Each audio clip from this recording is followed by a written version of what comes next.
तो मिस्टर रोकड़े, बताइए कि आपने वहां क्या देखा? मिस्टर रोकड़े, ईश्वर का स्मरण करके बताइए कि विशिष्ट समय में विशिष्ट परिस्थिति में क्या देखा था आपने? क्या देखा था अपना शेर।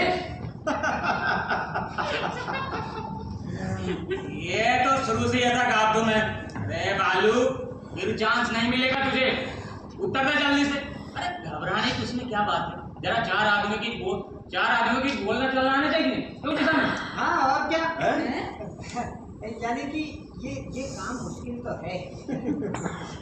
बालू बोलना झटपट। बोलना मुन्ने। छोटा आ बड़ा आ, छोटी ई बड़ी ई, छोटा ऊ बड़ा। चुप रहिए आप। हाँ जी, रुको। आप जरा देर चुप रहिए ना, सब बताता हूँ। रुकिए।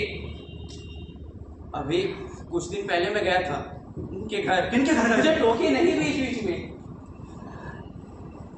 मैं गया था वहाँ, वो जो दामले साहब है ना, उनके घर। हाँ प्रोफेसर दामले।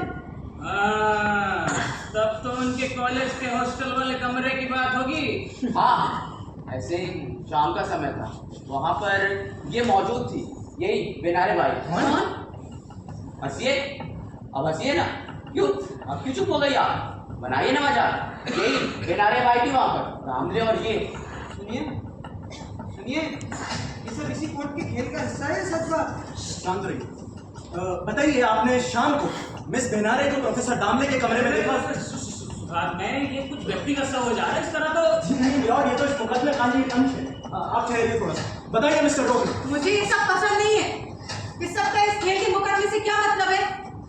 मगर तो इतनी ये क्यों हो रही है बेनारे? चलने दो जिस काम में। मेरी व्यक्तिगत बातों को यहाँ उछालने की जरूरत नहीं है। मैं किसी के भी घर आऊँ या जाऊँ, इससे आपको मतलब? दामले कोई मुझे खा तो नहीं रहे थे? खाए बेनारे भाई, मुकदमे का मजा किरकिरा मत करें और जरा ठंडे दिमाग से देखिए कितना मजेदार हो रहा है ये। आइए आप थोड़ा शांत रहिए। रुकिए, बताइए मिस्टर रोकड़े, उसके बाद क्या देखा आपने? मिस्टर लोग रोकड़े, बैठे थे वहाँ पर, और क्या देखा? बस इतना ही देखा यार। मगर मुझे बड़ा अजीब लगा मुझे देखकर कि अंधेरा बढ़ रहा था और दामले कमरे में ये। अब वो है अभी मुन्ना।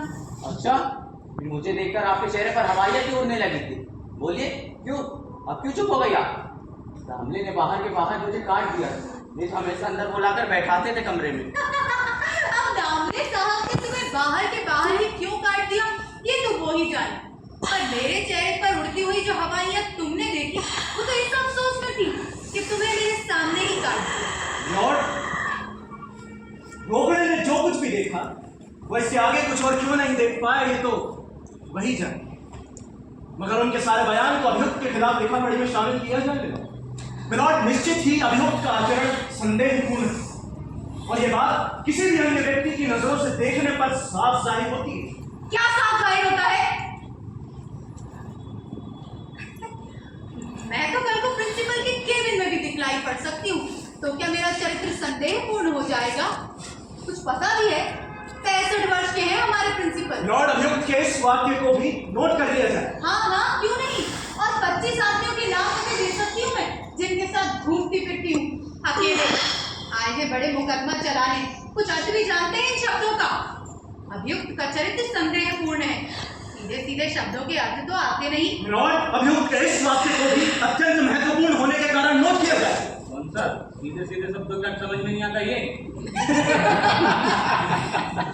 जी नहीं मिलॉर्ड, 25 और आदमियों के नाम पते वाली बात, जिनके साथ ये घूमती है अकेले। हाँ, अभी जब मैं यहाँ पर आई थी तो सामंत के साथ भी तो अकेली ही थी मैं, तो उसका भी नाम पता नोट कर ही दीजिए आप। नहीं जी, बेनारे भाई तो मेरे साथ बहुत शराफत के साथ बातचीत कर रही थी। हम तो सिर्फ मोहिनी विद्या पर बात कर रहे थे। मोहिनी विद्या मिलॉर्ड, मोहिनी विद्या। मोहिनी विद्या का उल्लेख भी अत्यंत महत्व का है, उसे भी शामिल किया जाए।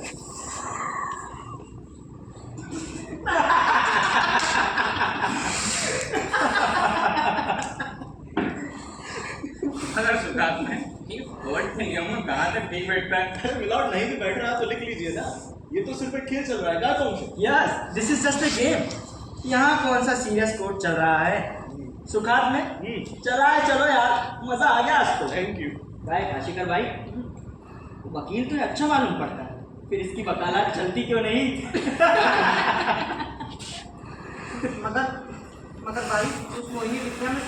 कुछ भी नहीं है। वो तो समझ लीजिए कि एक प्रकार का हिप्नोटिज्म है। अरे बैठो जी तुम, ये तो एक खेल चल रहा है। काय? हाँ बाशिकर भाई, मजा आ रहा है ना? हाँ, अब तो बड़ा मजेदार हो चला है भैया ये। अरे पहले नहीं लगता था। तो काट में रुकने मत देना, चलाए चलो। Thank you so much Mrs Kashyap. हाँ जी रोक रहे, अब आप कटघरे से बाहर आ सकते हैं। Thank you.